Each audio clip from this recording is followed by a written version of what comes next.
Hello everyone, welcome to smart exam. मित्रांनो, येणाऱ्या police भरतीवर focus करून आज आपण अतिसंभाव्य प्रश्नांचा सराव प्रश्नसंच घेणार आहे. जे प्रश्न मागील पोलीस भरती परीक्षांमध्ये रिपीट झालेले आहेत आणि जे प्रश्न अत्यंत महत्त्वाचे आहेत तेवढेच प्रश्न आपण इथे घेणार आहे. आणि हे लेक्चर पाहिल्यावर तुम्हालाच या प्रश्नांचे इम्पॉर्टन्स आणि या प्रश्नांची काठिण्य पातळी किती आहे हे तुम्हाला हे लेक्चर पूर्ण पाहिल्यावरच समजेल. त्यामुळे हे लेक्चर तुम्हाला अजिबात स्किप करायचं नाही आहे. चला तर वेळ न घालवता हे लेक्चर स्टार्ट करू. पहा, वेंगुर्ला सिंधुदुर्ग या ठिकाणी खालीलपैकी कोणते संशोधन केंद्र आहे? पहा, वेंगुर्ल्यामध्ये कोणते संशोधन केंद्र आहे? तर ते आहे काजू संशोधन केंद्र. मग या प्रश्नाचे योग्य उत्तर असेल पर्याय क्रमांक 1 अ, काजू संशोधन केंद्र. आता पहा, ऑप्शनमध्ये देखील आहे डाळिंब संशोधन केंद्र. डाळिंब संशोधन केंद्र कुठे आहे रे? तर ते सोलापूर येथे. द्राक्ष संशोधन केंद्र आपल्या पुण्यामध्ये आहे, मांजरे येथे. हे केंद्रीय डाळिंब संशोधन केंद्र आहे मित्रांनो. आणि हे केंद्रीय द्राक्ष संशोधन केंद्र आहे. आणि केंद्रीय गहू संशोधन केंद्र कुठे आहे? तर ते आहे कर्नाल, हरियाणा येथे. कुठे? कर्नाल, हरियाणा येथे. त्यानंतर केंद्रीय आवळा संशोधन केंद्र तर ते आहे फैजाबाद, उत्तर प्रदेश येथे. आणि केंद्रीय केळी संशोधन केंद्र ते आहे कळांथुथोराई, तामिळनाडू येथे. ओके, आता तुम्हाला एक प्रश्न मी विचारतो, त्याचं उत्तर तुम्हाला कमेंट बॉक्समध्ये लगेच द्यायचं आहे. पहा, केंद्रीय ऊस संशोधन केंद्र कोणत्या ठिकाणी आहे त्याचं उत्तर तुम्हाला लगेच कमेंट बॉक्समध्ये सांगायचं आहे. आता महाराष्ट्रातील काही महत्त्वाची संशोधन केंद्रे आपण पाहू. पहा, महाराष्ट्रातील प्रमुख संशोधन केंद्रे. पहा, मध्यवर्ती ऊस संशोधन केंद्र ते आहे पाडेगाव, सातारा येथे. गवत संशोधन केंद्र आहे पालघर, ठाणे येथे. नारळ संशोधन केंद्र भाटे, रत्नागिरी. हा अत्यंत महत्त्वाचा प्रश्न आहे मित्रांनो. यावर पोलीस भरतीमध्ये बऱ्याच वेळा प्रश्न विचारण्यात आला आहे. वेगवेगळ्या जिल्ह्यांच्या जे प्रश्नपत्रिका आहेत पोलीस भरती, ज्या जर तुम्ही चाळल्या तर त्यामध्ये तुम्हाला हा प्रश्न जाणवून येईल. नारळ संशोधन केंद्र कोणत्या ठिकाणी आहे? तर तो आहे भाटे, रत्नागिरी येथे. सुपारी संशोधन केंद्र आहे श्रीवर्धन, रायगड येथे. काजू संशोधन केंद्र आपण पाहिलं वेंगुर्ला, सिंधुदुर्ग येथे. केळी संशोधन केंद्र यावल, जळगाव येथे. हळद संशोधन केंद्र डिग्रज, सांगली. राष्ट्रीय डाळिंब संशोधन केंद्र आपण पाहिलं हिरज, केगाव, सोलापूर म्हणजेच सांगोला इथे. आणि राष्ट्रीय कांदा लसूण संशोधन केंद्र हे आहे राजगुरुनगर, पुणे येथे. त्यानंतर पुढे पाहू मित्रांनो, खालील व्हायसराय त्यांच्या कार्यकालाच्या चढत्या क्रमाने लावायचे आहेत. पहा, Lord Canning, Lord Ripon, Lord Dufferin आणि लॉर्ड कर्झन हे व्हायसराय आहेत. आता पहा, व्हायसराय पद कधी निर्माण झाले मित्रांनो ते तुम्हाला माहिती आहे का? तर एक पहा, 1857चा उठाव झाला आणि त्यानंतर 1858 साली राणीचा जाहीरनामा प्रसिद्ध झाला. ओके, तर 1858च्या राणीच्या जाहीरनाम्यानुसार भारताचा गव्हर्नर जनरल आता व्हायसराय झाला. म्हणजे 1858च्या राणीच्या जाहीरनाम्यानुसार भारताच्या गव्हर्नरला व्हायसराय म्हणून ओळखले जाऊ लागले. आणि पहिला व्हायसराय कोण होता मित्रांनो? तर तो होता लॉर्ड कॅनिंग. पहिला व्हायसराय होता लॉर्ड कॅनिंग. ओके, मग त्यानंतर लॉर्ड कॅनिंग नंतर कोण होतं? लॉर्ड कॅनिंग नंतर होता लॉर्ड रिपन, त्यानंतर होता लॉर्ड डफरिन आणि त्यानंतर होता लॉर्ड कर्झन. मग या प्रश्नाचं योग्य उत्तर असेल पर्याय क्रमांक ब 1, 2, 3, 4. ओके, आता पहा, अजून काही महत्त्वाचे प्रश्न इथून बनतात. हा प्रश्न झाला व्हायसरायबद्दल. भारताचा पहिला व्हायसराय बनला होता लॉर्ड कॅनिंग. आता पहा, अजून काही महत्त्वाचे प्रश्न, त्यापैकी एक आहे बंगालचा पहिला गव्हर्नर कोण? तर तो होता वॉरन हेस्टिंग्स.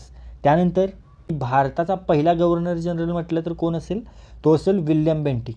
यानंतर अजून पुढे जाऊन तुम्हाला विचारतात स्वतंत्र भारताचे पहिले गव्हर्नर कोण?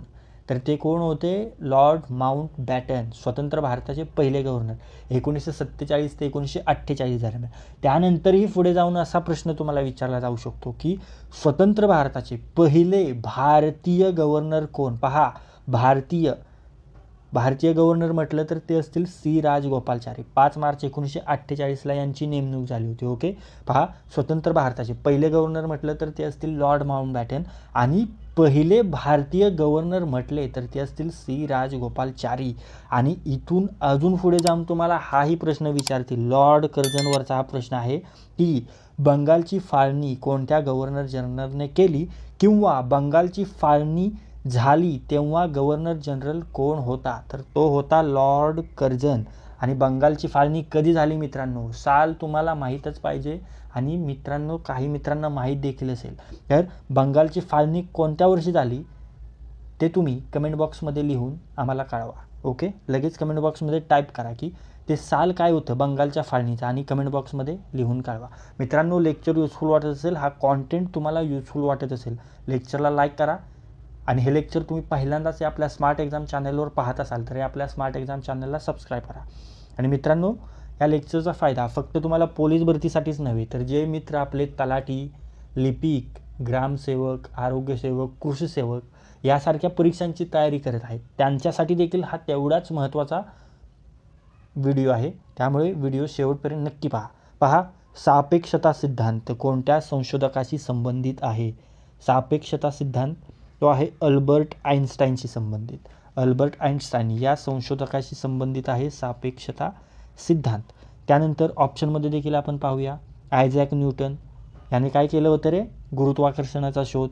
ग्राहम बेल, टेलिफोन, आपण जो बोलतो टेलिफोन, त्याचा शोध या ग्राहम बेलनी लावला होता. आणि गॅलिलिओने कशाचा शोध लावला होता? दुर्बिणीचा शोध लावला होता. कोणी? गॅलिलिओने. यानंतर समोरचा प्रश्न आहे तुमच्यासाठी, जागतिक महिला दिन कोणत्या दिवशी साजरा केला जातो? जागतिक महिला दिन 8 मार्चला साजरा केला जातो. योग्य उत्तर पर्याय क्रमांक अ, 8 मार्च. पुढे पाहूया, कांदवा नदी. पहा, कांदवा नदी प्रणालीवरील हा प्रश्न आहे. कांदवा नदी कोणत्या नदीची उपनदी आहे? गंगा, गोदावरी, ब्रह्मपुत्रा, यमुना. तर पहा, कांदवा नदी आहे गोदावरी नदीची उपनदी. ओके, आता गोदावरी नदी हिची लांबी किती आहे रे? तर हिची लांबी आहे 668 किलोमीटर आणि क्षेत्र किती आहे? तर 1,53,778 चौरस किलोमीटर. ओके, आता पहा, गोदावरी ही नदी महाराष्ट्रातील प्रथम क्रमांकाचं खोरं आहे गोदावरी नदीचं आणि 49% भाग वागतं. किती? 49% भाग वागतं महाराष्ट्रामध्ये. आणि भारतातील दुसऱ्या क्रमांकाचं हे नदी खोरं आहे. ओके, आणि दक्षिणेकडे गेलं तर दक्षिणेतील सर्वात मोठे खोरे आहे याच नदीचे, गोदावरी नदीचे. ओके, हेही लक्षात ठेवा. त्यानंतर पहा, गोदावरीच्या काही उपनद्या. आता ही कांदवा तर झाली गोदावरीची उपनदी, त्याचबरोबर मांजरा, वर्धा, वैनगंगा, पैनगंगा, प्रवरा, दारणा, प्राणहिता, इंद्रावती, तोरणा, कांदवा, शिवना, खांब, सिंदफना आणि बिंदुसरा या सर्व आहेत गोदावरी नदीच्या उपनद्या. ओके, त्यानंतर अजून महत्त्वाचा प्रश्न पहा, महाराष्ट्रात पुन्हा प्रवेश करणाऱ्या नद्या कोणकोणत्या आहेत? तर महाराष्ट्रात पुन्हा प्रवेश करणाऱ्या नद्यांपैकी गोदावरी ही एक नदी आहे. त्यामध्ये टोटल 3 नद्या आहेत मित्रांनो. त्यामध्ये पहिली आहे गोदावरी, त्यानंतर दुसरी मांजरा आणि तिसरी आहे तापी. पहा, अत्यंत महत्त्वाचा प्रश्न, महाराष्ट्रात पुन्हा प्रवेश करणाऱ्या नद्या कोणत्या? तर त्या आहेत गोदावरी, मांजरा आणि तापी या 3 नद्या आहेत. आता समोरचा प्रश्न पाहूया, भारताच्या संविधानामध्ये मूलभूत कर्तव्यासंबंधित कलम कोणते? तर ते कलम आहे कलम 51 अ. मग या प्रश्नाचं योग्य उत्तर असेल पर्याय क्रमांक 4, 51 अ. समोरचा प्रश्न, खालीलपैकी कोणत्या व्यक्तीला भारतीय राज्यघटनेचे शिल्पकार म्हटले जाते? तर पहा, डॉक्टर B.R. आंबेडकर यांना भारतीय राज्यघटनेचे शिल्पकार म्हटले जाते आणि हेच मसुदा समितीचे अध्यक्ष होते. आता मसुदा समिती आणि तिचे मेंबर्स लक्षात ठेवण्यासाठी आपल्या स्मार्ट एक्झाम या चॅनलवर MPSC ट्रिक्स ही प्लेलिस्ट आहे. या प्लेलिस्टमध्ये यावर आपण लेक्चर घेतलेलं आहे. किती? 2 ते 3 मिनिटाचं फक्त लेक्चर आहे. ते तुम्ही पहा. ते तुम्ही पाहिल्यावर तुम्हाला मसुदा समितीचे सदस्य कायमस्वरूपी लक्षात कसे ठेवायचे ते टेक्निक सापडेल आणि ते तुम्ही कधीच विसरू शकणार नाही मित्रांनो. त्यामुळे ते लेक्चर तुम्ही नक्की पहा. आणि अजून बरेच लेक्चर आहेत MPSC ट्रिक्स या प्लेलिस्टमध्ये, तेही तुम्ही पहा. त्याचा तुम्हाला नक्कीच फायदा होणार आहे. पुढचा प्रश्न आहे, भारतीय पठारावरील कोणती नदी पश्चिम वाहिनी आहे? पहा, नर्मदा, कावेरी, कृष्णा, गोदावरी आणि कावेरी ह्या सगळ्या पूर्ववाहिनी नद्या आहेत आणि ही जी नर्मदा आहे ती पश्चिम वाहिनी नदी आहे. ओके, नर्मदा, तापी या दोन्ही नद्या पश्चिम वाहिनी आहेत. त्यानंतर मानवी हृदयाचे दर मिनिटाला किती स्पंदने होतात? मानवी हृदयाचे दर मिनिटाला 72 स्पंदने होतात. समोरचा प्रश्न, मोहिनी अट्टम हे शास्त्रीय नृत्य कोणत्या राज्यात प्रचलित आहे? मोहिनी अट्टम हे शास्त्रीय नृत्य कोणत्या राज्याचं आहे रे? तर केरळ या राज्याचं आहे. आणि यासोबतच कथकली देखील केरळचंच आहे. यानंतर ओडिसाचं आहे ओडिसी, कर्नाटकचं आहे डोलू कुलांथा आणि यक्षगान, आणि तमिळनाडूचं आहे भरतनाट्य. यानंतर पुढचा प्रश्न आहे, कांदा कापताना कोणता वायू बाहेर पडतो? कांदा कापताना सल्फर हा वायू बाहेर पडतो. पुढे पाहू, करडी क्रांती खालीलपैकी कोणत्या क्षेत्राशी निगडीत आहे? हा देखील अत्यंत महत्त्वाचा प्रश्न आहे मित्रांनो. या ज्या विविध क्रांत्या आहेत शेतीसंबंधी त्या परीक्षेमध्ये नक्की विचारल्या जातात. आता इथे आहे करडी क्रांती, तर इथे कशाशी संबंधित आहे? पर्याय क्रमांक ब, खते उत्पादनाशी संबंधित आहे करडी क्रांती. त्यानंतर पहा विविध क्रांती आपण पाहू. हरित क्रांती अन्नधान्य उत्पादनाशी संबंधित, नील क्रांती मत्स्य उत्पादनासंबंधित, पीत क्रांती तेलबिया उत्पादन, सुवर्ण क्रांती फळे उत्पादनात वाढी संबंधी, कृष्ण क्रांती पेट्रोलियम क्षेत्राशी संबंधित, करडी क्रांती आपण पाहिलं खत उत्पादनाशी संबंधित, श्वेत क्रांती दुग्ध उत्पादन, गुलाबी क्रांती कोळंबी उत्पादन, चंदेरी क्रांती अंडी उत्पादन आणि अमृत क्रांती नद्या जोड प्रकल्पाशी संबंधित आहे. पुढे पाहू मित्रांनो, लेक्चर युजफुल वाटत असेल, कॉन्टेंट युजफुल वाटत असेल, लेक्चरला लाईक करा आणि हे लेक्चर आपल्या कमीत कमी 10 मित्रांसोबत शेअर करा. आणि हे लेक्चर तुम्ही पहिल्यांदाच आपल्या स्मार्ट एक्झाम चॅनलवर पाहत असाल तर आपल्या स्मार्ट एक्झाम चॅनलला सबस्क्राईब करा. पहा, भाववाढीच्या म्हणजे तेजीच्या काळात खालीलपैकी कोणते राजकोषीय धोरण वापरले जाते? भाववाढीच्या तेजीच्या काळात सार्वजनिक कर्जात वाढ केली जाते. योग्य उत्तर असेल पर्याय क्रमांक 3, सार्वजनिक कर्जात वाढ केली जाते. हे राजकोषीय धोरण वापरले जाते कधी? भाववाढीच्या काळात. पुढे पाहू, चांगदेव जळगाव या तीर्थक्षेत्राजवळ कोणत्या नद्यांचा संगम झाला आहे? चांगदेव येथे तापी पूर्णा नद्यांचा संगम झालेला आहे. मित्रांनो, संगम नद्यांचा संगम आणि त्या काठावरील शहरे हा देखील अत्यंत महत्त्वाचा क्वेश्चन आहे. त्यामुळे या संबंधीचे बरेच अनेक क्वेश्चन्स आहेत, ते तुम्ही नक्की रेफर करा. पुढे पाहू, त्यावर आपण एक सेपरेट लेक्चर देखील घेऊ, डोंट वरी. भारतीय राज्यघटनेच्या 8व्या परिशिष्टानुसार कोणती भाषा भारतीय भाषा नाही? पहा, इंग्रजी, बंगाली, काश्मीरी, उर्दू. तर पर्याय क्रमांक 1 इंग्रजी ही भाषा भारतीय राज्यघटनेच्या 8व्या परिशिष्टानुसार भारतीय भाषा नाही. पुढे पाहू, वसंतराव नाईक समितीने डॅश डॅश या घटकास पंचायत राज व्यवस्थेमध्ये अधिक प्राधान्य दिले. वसंतराव नाईक समिती हिने जिल्हा परिषद या घटकास पंचायत राज व्यवस्थेमध्ये अधिक प्राधान्य दिले. आता वसंतराव नाईक समिती कधीची आहे रे? 22 जून 1960 साली स्थापन झाली होती आणि हिने आपला अहवाल 15 मार्च 1961 साली सादर केला होता. आता या समितीमध्ये सचिव कोण होते? तर ते होते PD साळवी. आणि या समितीची महत्त्वाची शिफारस परीक्षांमध्ये नक्की विचारतात. तर वसंतराव नाईक समितीची महत्त्वाची शिफारस म्हणजे महाराष्ट्रासाठी त्रिस्तरीय पंचायत राज व्यवस्थेची स्थापना करण्यात यावी. ही शिफारस वसंतराव नाईक समितीची आणि याच शिफारसीनुसार 1 मे 1962 रोजी महाराष्ट्रात त्रिस्तरीय स्थानिक स्वराज्य संस्था अस्तित्वात येऊन अंमलबजावणीची सुरुवात झाली. आता पहा, वसंतराव नाईक समितीने महाराष्ट्रासाठी त्रिस्तरीय पंचायत राज व्यवस्थेची शिफारस केली होती. आता केंद्र सरकारची देखील एक समिती आहे जिने संपूर्ण भारतासाठी त्रिस्तरीय पंचायत राज व्यवस्थेची स्थापना करण्यात यावी ही शिफारस केली होती. तर ती समिती कोणती? तर ती समिती तुम्हाला माहिती आहे का? तर त्या समितीचं नाव आहे बलवंतराय मेहता. ती समिती आहे बलवंतराय मेहता आणि अशोक मेहता यांनी संपूर्ण भारतासाठी द्विस्तरीय पंचायत राजची स्थापना करण्याची शिफारस केली होती. आणि बलवंतराय मेहता समितीने संपूर्ण देशासाठी त्रिस्तरीय स्थानिक स्वराज्य संस्थांची स्थापना करण्यात यावी ही शिफारस केली होती. आता नीट पहा, लक्षात घ्या, वसंतराव नाईक समितीने महाराष्ट्रासाठी त्रिस्तरीय पंचायत राज व्यवस्थेची स्थापना करण्याची शिफारस, बलवंतराय मेहता समितीने संपूर्ण देशासाठी त्रिस्तरीय स्थानिक स्वराज्य संस्थांची स्थापना करण्यात यावी ही शिफारस केली आणि अशोक मेहता समितीने संपूर्ण भारतासाठी द्विस्तरीय पंचायत राजची स्थापना करण्यात यावी ही शिफारस केली होती. या तिन्ही समित्या व्यवस्थित लक्षात ठेवा. पुढे पाहूया, पंचायत राज संबंधित या महत्त्वाच्या 3 समित्या. त्यानंतर खालीलपैकी कोणते संप्रेरक नाही? संप्रेरक कोणते नाही? पहा, इन्सुलिन, ग्लुकॅगॉन, सोमॅस्टॅटिन, अमायलेज यापैकी संप्रेरक कोणतं नाही पहा, इन्सुलिन स्त्रवत, ग्लुकॅगॉन स्त्रवत, सोमॅस्टॅटिन देखील. मग अमायलेज हे संप्रेरक नाही आहे. पुढे पाहू, मानवी शरीरातील सर्वात मोठी ग्रंथी कोणती? यकृत. समोरचा प्रश्न, ॲनाटॉमी म्हणजे काय रे?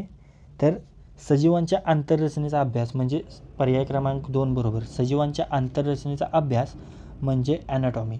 ओके, यानंतरचा प्रश्न आपण पाहूया. खालीलपैकी कोणते संमिश्र हे तांब्याचे संमिश्र नाही? पितळ, ब्रॉन्झ, जर्मन सिल्वर आणि स्टेनलेस स्टील. तर स्टेनलेस स्टील हे संमिश्र तांब्याचे संमिश्र नाही आहे. पितळ, ब्रॉन्झ आणि जर्मन सिल्वर हे तांब्याचे संमिश्रे आहेत. समोरचा प्रश्न आहे, राज्यसभेचा अध्यक्ष कोण असतो? पहा, उपराष्ट्रपती. जे उपराष्ट्रपती असतात ते राज्यसभेचे अध्यक्ष असतात. समोरचा प्रश्न, जायकवाडी अभयारण्य कोणत्या जिल्ह्यात आहे? जायकवाडी अभयारण्य हे आहे औरंगाबादमध्ये. त्यानंतर आझाद हिंद सेनेची स्थापना कोणी केली होती? आझाद हिंद सेना, सुभाषचंद्र बोस यांनी आझाद हिंद सेनेची स्थापना केली होती. समोरचा प्रश्न, कोणत्या देशामध्ये रात्रीचा सूर्य दिसतो? नॉर्वे देशामध्ये. पुढे पाहू, विष्णू वामन शिरवाडकर यांचे टोपण नाव काय? वा शिरवाडकर यांचं टोपण नाव आहे पर्याय क्रमांक 2 कुसुमाग्रज. पर्याय क्रमांक ब कुसुमाग्रज म्हणजे पर्याय क्रमांक 2 कुसुमाग्रज हे वा शिरवाडकर, विष्णू वामन शिरवाडकर यांचे टोपण नाव आहे. महाराष्ट्रातील सर्वात उंच शिखर कोणते? पहा, महाराष्ट्रातील सर्वात उंच शिखर आपल्याला सांगायचं आहे. आता महाराष्ट्रातील उंच शिखरे तोंडपाठ करण्यासाठी आणि हा क्वेश्चन हे लक्षात ठेवण्यासाठी आपणा सर्वांच्या परिचयाची एक ट्रिक आहे आणि ती म्हणजे कसा मी हसतो. कोणती? कसा मी हसतो. कचा आहे कळसूबाई, साचा साल्हेर, मचा महाबळेश्वर, हचा हरिश्चंद्रगड आणि सप्तशृंगी आणि तोचा तोरणा. ही आहे ती ट्रिक. आणि अशा स्वरूपाच्या अनेक ट्रिक्स आपल्या चॅनलवर देखील आहे, या स्मार्ट एक्झाम चॅनलवर. ती आपल्या MPSC ट्रिक्स या प्लेलिस्टमध्ये आहेत. तिथे जाऊन या सर्व तुम्ही ट्रिक्स पहा. त्यामुळे तुम्हाला परीक्षेमधील जो तुमचा टाईम जातो क्वेश्चन सोडवण्याचा तो वाचेल आणि कमी वेळात तुमचा जास्त स्टडी होऊ शकतो आणि कमी वेळात तुम्ही जास्त क्वेश्चन्स अटेम्प्ट करू शकता. त्यामुळे तुम्ही आपल्या स्मार्ट एक्झाम या चॅनलवर MPSC ट्रिक्स ही प्लेलिस्ट आहे ती नक्की रेफर करा. त्याचा तुम्हाला नक्कीच फायदा होणार आहे. आता या प्रश्नाचं उत्तर, महाराष्ट्रातील सर्वात उंच शिखर आपण पाहिलं कसा मी हसतो, कळसूबाई हे महाराष्ट्रातील सर्वात उंच शिखर आहे. हे आहे अहमदनगरमध्ये. त्यानंतर आणि याची उंची किती आहे तर ती आहे 1646 मीटर. त्यानंतर 2 नंबरचं आहे साल्हेरची उंची आहे 1567 मीटर, ते आहे नाशिकमध्ये. त्यानंतर महाबळेश्वर आहे 3ऱ्या क्रमांकावर, याची उंची आहे 1438 मीटर आणि हे आहे सातारा जिल्ह्यामध्ये.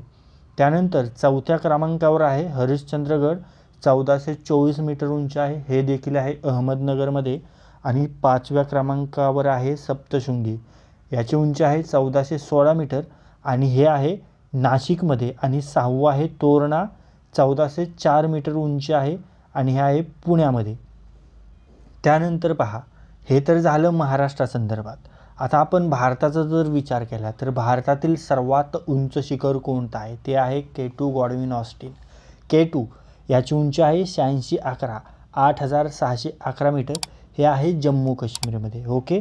त्यानंतर सह्याद्रीमधील म्हणजे पश्चिम घाटात सह्याद्रीतील सर्वात उंच शिखर कोणते तर ते आहे अनैमुडी आणि याची उंची आहे 2695 मीटर. दक्षिण सह्याद्रीमध्ये हे शिखर आहे. त्यानंतर अरवली पर्वत, या अरवली पर्वतातील सर्वात उंच शिखर कोणते आहे ते आहे गुरु शिखर, 1722 मीटर याची उंची आहे आणि हे आहे राजस्थानमध्ये. ओके. त्यानंतर पहा विंध्य पर्वत, हे देखील महत्त्वाचं आहे. विंध्य पर्वतातील सर्वात उंच शिखर कोणते ते आहे सद्भावना, त्याची उंची आहे 752 मीटर. त्यानंतर आता पहा सातपुडा पर्वतरांग आपल्या महाराष्ट्राला लागून आहे, महाराष्ट्रातून जाते. त्याची महाराष्ट्रातील सर्वात उंच शिखर कोणते? सातपुडा पर्वत रांगेमधील तर ते आहे अस्तंबा आणि त्याची उंची आहे 1325 मीटर. हे आहे नंदुरबारमध्ये. आणि सातपुडा पर्वतातील भारतातील सर्वात उंच शिखर कोणते? तर ते आहे धूपगड. त्याची उंची आहे 1300 मीटर आणि हे आहे मध्य प्रदेशमध्ये. आता हे सर्व झालं भारत महाराष्ट्रामध्ये. आता जगाचा विचार केला तर जगातील सर्वात उंच शिखर कोणते? ते आहे माउंट एव्हरेस्ट. सर्वांना माहिती आहे, हे आहे नेपाळमध्ये. आणि उंची किती आहे मित्रांनो? 8848. बरोबर. चला तर पुढचा प्रश्न पाहूया. पहा, कोणत्या कायद्याने मुस्लिमांसाठी विभक्त मतदारसंघ निर्माण करण्यात आले? तो कायदा आपल्याला सांगायचा आहे. तर तो कायदा आहे 1909चा कायदा, ज्यालाच आपण काय म्हणतो? मोर्ले मिंटो सुधारणा कायदा. पहा, भारतीय परिषदांचा कायदा 1909 आणि त्यालाच बोलतात मोर्ले मिंटो सुधारणा कायदा 1909. ओके. आणि याच कायद्याने स्वतंत्र मतदारसंघ मुस्लिमांसाठी प्रथमतःच स्वतंत्र मतदारसंघ निर्माण करण्यात आले. आता पहा, स्वतंत्र मतदारसंघ आणि राखीव मतदारसंघ यामध्ये काय फरक आहे रे? तर स्वतंत्र मतदारसंघ म्हणजे उमेदवार व मतदार एकाच जातीचे असतात तेव्हा स्वतंत्र मतदारसंघ. आणि मुस्लिम उमेदवार उभा राहिला असेल तर मतदान ही फक्त मुस्लिम मतदारच करू शकतात, इतर कोणीही नाही. हे लक्षात ठेवा. यालाच म्हणतात स्वतंत्र मतदारसंघ. त्यानंतर राखीव मतदारसंघ म्हणजे उमेदवार हा जो राखीव मतदारसंघ आहे तो उमेदवारास राखीव असतो, पण त्यामध्ये मतदार सर्वच करतात. म्हणजे एखाद्या जातीचा जरी उमेदवार असेल तरी सर्व जातीचे तिथे मतदान करू शकतात. ओके.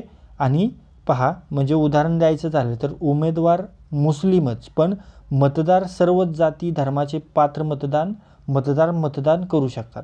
त्यालाच आपण म्हणतो राखीव मतदारसंघ. ओके. त्यानंतर पहा, स्वतंत्र मतदारसंघ 1909च्या कायद्यानुसार मुस्लिमांना दिले गेले. त्यानंतर हा 1919चा जो कायदा आहे, या कायद्यानुसार शीख धर्माला म्हणजे शीखांना स्वतंत्र मतदारसंघ देण्यात आले. आणि 1935च्या कायद्यानुसार भारतीय, ख्रिश्चन, अँग्लो इंडियन आणि युरोपियनांना स्वतंत्र मतदारसंघ देण्यात आले. हे महत्त्वाचे पॉईंट लक्षात ठेवा. हां, आता अजून एक महत्त्वाचा प्रश्न आहे की या जे विभक्त मतदारसंघ निर्माण करण्यात आले यावर कोणाची काय प्रतिक्रिया होती? तर गांधीजींची यावर काय प्रतिक्रिया होती? तर मोर्ले मिंटो सुधारणा आपले नाशाचे कारण ठरले आहे. याही गांधीजींची प्रतिक्रिया होती या 1909च्या कायद्यावर. आणि मोर्लेची काय प्रतिक्रिया होती? तर स्वतंत्र मतदारसंघ देऊन आपण ड्रॅगनचे दात पेरले आहेत आणि त्याचा हंगाम निश्चितच कटू असेल, असा 1909च्या कायद्यावर प्रतिक्रिया होती मोर्ले साहेबांची. मोर्ले कोण होता? भारत मंत्री. आणि मिंटो होता गव्हर्नर. हे पॉईंट लक्षात ठेवा. पुढे पाहूया. भरतनाट्यम हा नृत्य प्रकार कोणत्या राज्याचा सांस्कृतिक वारसा आहे? भरतनाट्यम कोणत्या राज्याचा आहे रे? तर तो आहे तमिळनाडूचा. मग योग्य उत्तर काय असेल? तमिळनाडू. आता ओडिसाचं कोणतं नृत्य? ओडिसी. कर्नाटकचं आहे डोली कुलिथा आणि यक्षगान. त्यानंतर केरळचं कोणतं आहे? अत्यंत महत्त्वाचं आहे, खूप महत्त्वाचं आहे. अनेक परीक्षांमध्ये केरळ संबंधी विचारतात. तर केरळचं सांस्कृतिक वारसा जपणारा नृत्य प्रकार आहे कथकली. कोणता?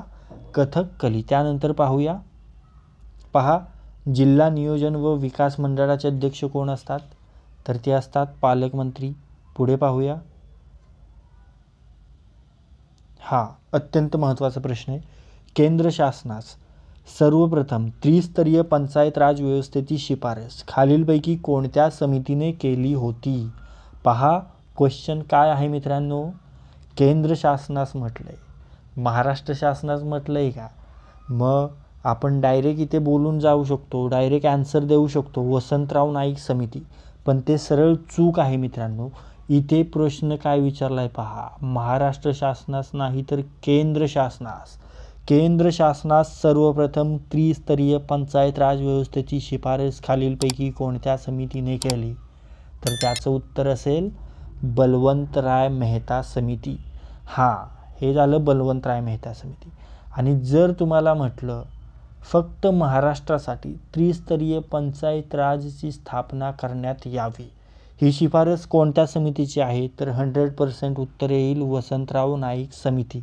पण ह्या प्रश्नाचा जर विचार केला तर त्याचं उत्तर असेल पर्याय क्रमांक ब, पर्याय क्रमांक 2 बलवंतराय मेहता समिती.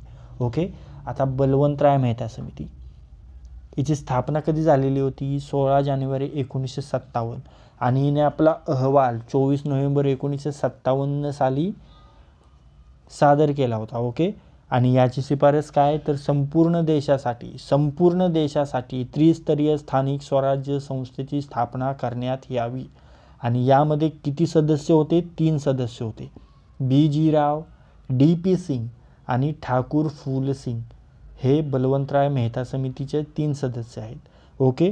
त्यानंतर अशोक मेहता समिती हिची स्थापना झाली होती 22 जून 1960 साली आणि हिने आपला अहवाल सादर केला 15 मार्च 1961 साली.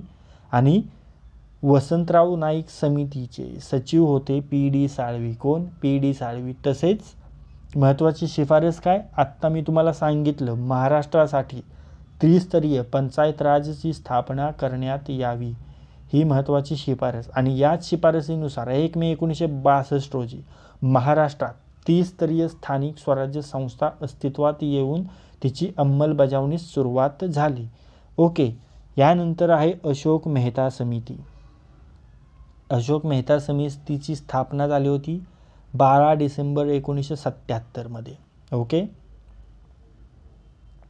आणि हिने आपला अहवाल सादर केला होता 21 ऑगस्ट 1978 मध्ये. हिने काय शिफारस केली होती, तर संपूर्ण भारतात असती द्विस्तरीय पंचायत राजची स्थापना करण्यात यावी. ओके. द्विस्तरीय पंचायत राज म्हटलं तर ती असेल अशोक मेहता समिती. हिने स्थापना करण्यात यावी अशी शिफारस केली होती, जिचे सदस्य होते एस.के. राव. यानंतर ल.ना. बोंगीरवार समिती.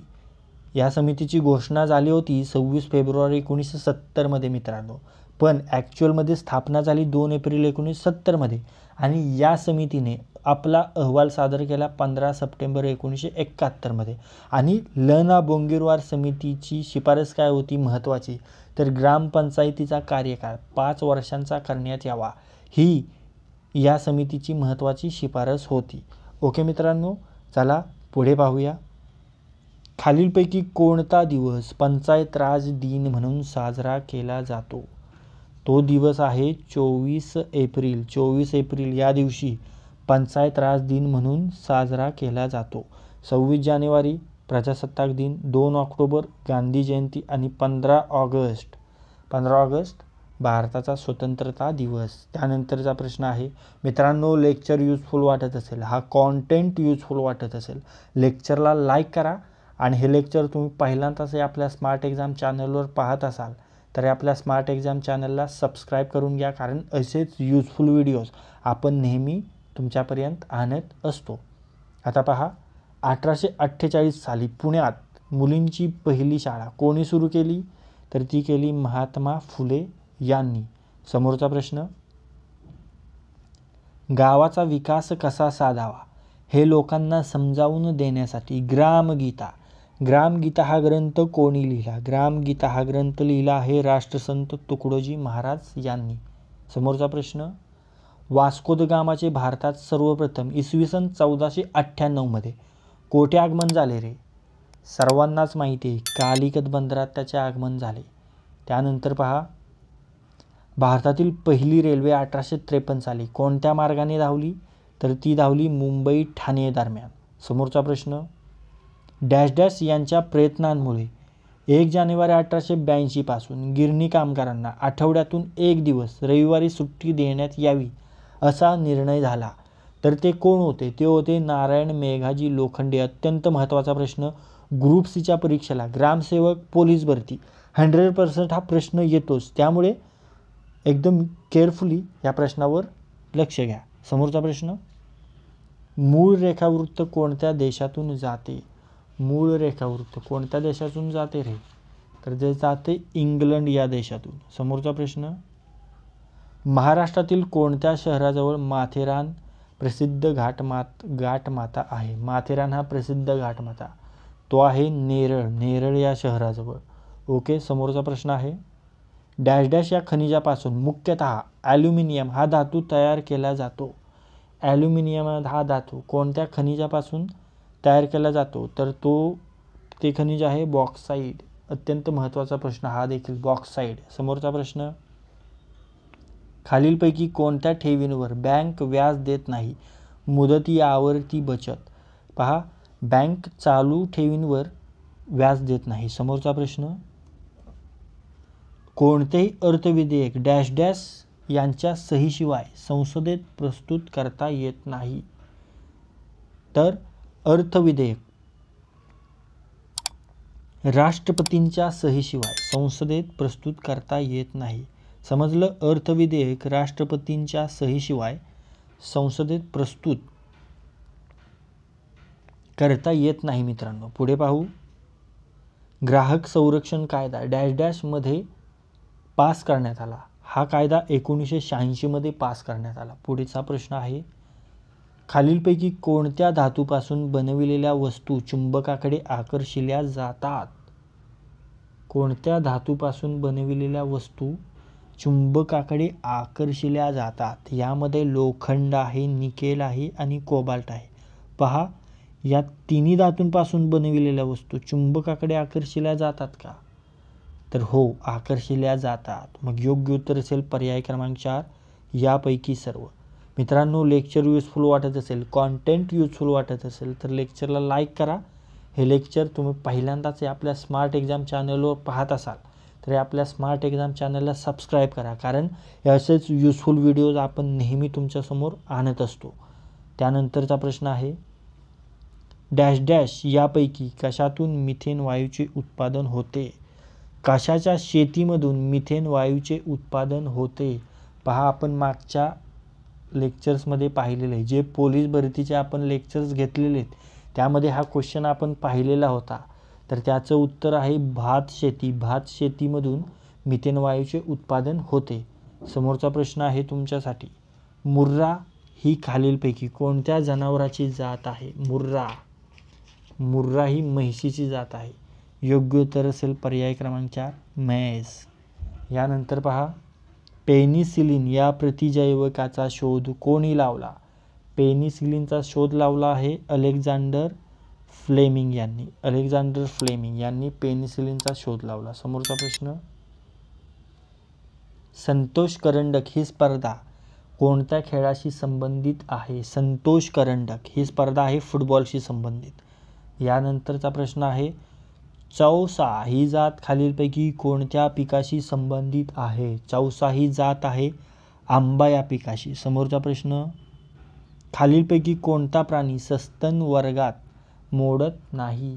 पहा, हत्ती, वटवाघूळ आणि देवमासा. जरी तुम्हाला वाटत असेल मासा आहे तरी पण हा देवमासा हा सस्तन वर्गात मोडतो आणि ही मगर जी आहे ती सस्तन वर्गात मोडत नाही. समोरचा प्रश्न, भारत व चीन यांच्या दरम्यानच्या सीमारेषेला कोणती लाईन म्हणतात? पहा, यावर देखील आपण ट्रिक लेक्चर पाहिलेलं आहे की भारत व चीनच्या दरम्यान कोणती रेषा आहे, भारत व पाकिस्तान यांच्या दरम्यान कोणती रेषा आहे. तर यावर देखील आपण ट्रिक लेक्चर बनवलेलं आहे, जे तुम्हाला आपल्या स्मार्ट एक्झाम या चॅनलवर MPSC ट्रिक्स या प्लेलिस्टमध्ये भेटेल. पहा, जर तुम्हाला वाटत असेल की परीक्षेमध्ये आपला टाईम वाचावा, कमी वेळात जास्त आपल्याला फायदा व्हावा, तर तुम्ही नक्की आपल्या स्मार्ट एक्झाम या चॅनलवर जाऊन आपली जी MPSC ट्रिक्स ही प्लेलिस्ट आहे त्यामध्ये तुम्ही सर्व ट्रिक लेक्चर्स रेफर करा. त्याचा तुम्हाला परीक्षेसाठी नक्कीच फायदा होईल. आता या प्रश्नाकडे वळूया. भारत व चीन यांच्या दरम्यानच्या सीमारेषेला काय म्हणतात? मॅकमोहन लाईन म्हणतात. आता तुमच्यासाठी एक मित्रांनो प्रश्न आहे, भारत व पाकिस्तान यांच्या दरम्यानच्या सीमारेषेला कोणती लाईन म्हणतात ते तुम्ही कमेंट बॉक्समध्ये सांगायचं आहे. तर मित्रांनो, या लेक्चरमध्ये आज आपण येणाऱ्या पोलीस भरती संबंधित महत्त्वाचे प्रश्न कव्हर केले आणि त्यावर काही महत्त्वाच्या प्रश्नांवर आपण डिस्कशन देखील केले आहे, ज्याचा तुम्हाला येणाऱ्या पोलीस भरतीसोबतच येणाऱ्या तलाठी, लिपिक, ग्रामसेवक, आरोग्यसेवक, कृषी सेवक तसेच तलाठी यासारख्या परीक्षांसाठी या लेक्चरचा तुम्हाला फायदा होणार आहे. जर हे लेक्चर तुम्हाला युजफुल वाटले असेल तर या लेक्चरला लाईक करा. हे लेक्चर आपल्या कमीत कमी 10 मित्रांसोबत शेअर करा. आणि हे लेक्चर तुम्ही पहिल्यांदाच आपल्या स्मार्ट एक्झाम चॅनलवर पाहत असाल तर आपल्या स्मार्ट एक्झाम चॅनलला सबस्क्राईब करा. तर लाईक करा, शेअर करा आणि सबस्क्राईब करा. थँक्यू.